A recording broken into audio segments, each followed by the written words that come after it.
መጥፎ ሰሪ ምን ጊዜም ቢሆን መጨረሻው አያምርም ማለት ነው። ትዝታም እንግዲህ በፍቅሬ በምትወደው ሰው ተገላለች ማለት ነው። ይሄም ነገር የሆነው ደግሞ ለእህቱ ነው የተበቀለላት እላችኋለሁ። በተለይ ጽናት አሁን ላይ ያለችበት ሁኔታ እጅግ በጣም ከባድ ነው። እንግዲህ አቶ ግሩምም ወይንም ደግሞ የጽናት አባት እንግዲህ አቶ ግርማ ነው። ግሩምና ግርማ ይምታታብኛል።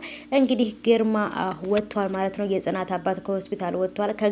ከወገበታ ያለው ሰውነቱ ባይንቀሳቀስም ግን ደግሞ መናገር ይችላል። ነገሮችም እንትን ማለት ይችላል። በጣም ድኗል ማለት ይቻላል። ከወገበታች ያለውም ደግሞ ቀስ ብሎ ይተዋል።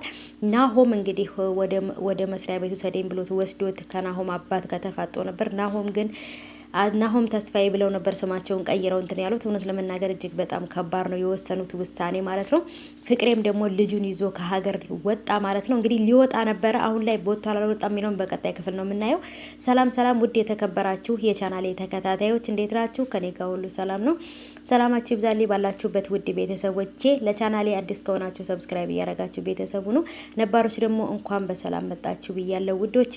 እንግዲህ እንዳየኑ ትዝታን በባለፈው እንትን ላይ ደውሎ ሲጠራት ነበረ። በተለይ የእህቱን ስም እየጠራ ታውቂያታለሽ ወይ? ለምን እንደዚህ አደረግሽ? ለምን እንገደልሻት? ለምን እያለ በጣም እያፋጠጣት ነበረ። እሷም ደግሞ ይሄን ነገር ያደርጋል ብላ በጭራሽ አልጠበቀችም። ምክንያቱም እሷ ቀድማው የሆነ ነገር ልታደርገው ነበር የፈለገችው፣ ግን ደግሞ አልተሳካላትም ማለት ነው።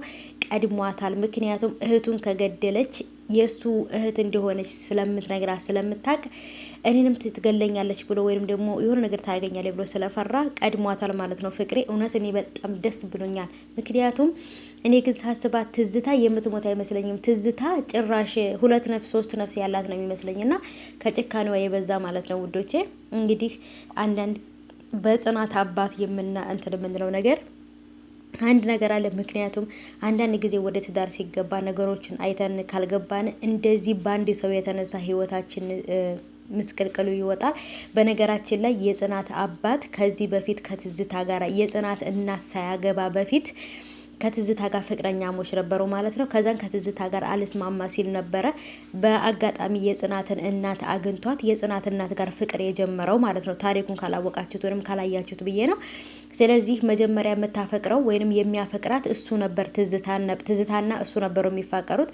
ከዛን እንደገና ግን ከትዝታ ጋር የማይሆን ነገር ሲሆንባቸው ፍቅራቸውን ሲያቆሙ ከጽናት እናት ጋር ደግሞ አቶ ግርማ ጀመረ ማለት ነው። ስለዚህ እሱን ጀምሮ ከዛን ጽናትን ወለዱ ማለት ነው። ከዛም በኋላ ነበር መቅናት የጀመረችው ያለውን ነገር እንግዲህ በቪዲዮም ስትናገር በስልክ ቀርጿት ነበረ ማለት ነው። ድምጿን ሁሉ ቀጥቶት ነበረ። ፍቅሬ የእውነት በጣም ደስ ብሎኛል። ያደረገው ነገር ግን ጀግና ነው ማለት ነው። ምክንያቱም መጀመሪያ ላይ ግን በእለት ወዲያውኑ ማታ ከሀገር ልጁን ይዞ ለመውጣት ሁሉ ነገር ከጨረሰ በኋላ ነበር ይሄን ነገር ያደረገው።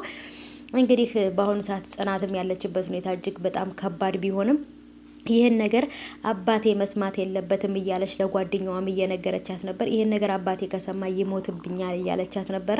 እውነት ነው የምላችሁ በአሁኑ ሰዓት ልትቋቋመው የማትችለው ነገር ውስጥ ገብታለች ማለት ነው። እናንተስ ቤተሰቦች እንዴት አያችሁት? በተለይ የናሆም አባት አቶ ተስፋዬ ያደረጉት ነገር በጣም ከባድ ነው። መጨረሻ ላይ ግን ሁሉም ነገር ወደ ሀቁ ወይንም ወደ ባለ ንብረቱ ይመለሳል ብዬ አስባለሁ። ምክንያቱም ንብረቱ የነጽናት ስለሆነ የለፉበት እነሱ ስለሆኑ ቀስ ብሎ ይመለሳል ብዬ አስባለሁ። በተለይ ናሆም ስሙ የቤቱና የንብረቱ ስም ባለቤት እንደሆነ ጽናት ካወቀች በጣም ነው የምትጠላው። ምክንያቱም ለምን ደበቀኝ ብላ ማለት ነው። በእርግጥ አሁን ላይ ጽናት እያፈቀራቸው ነው ብዬ አስባለሁ ናሆምን ማለት ነው። እናንተስ የኔ ተመልካቾች ምን ታስባላችሁ?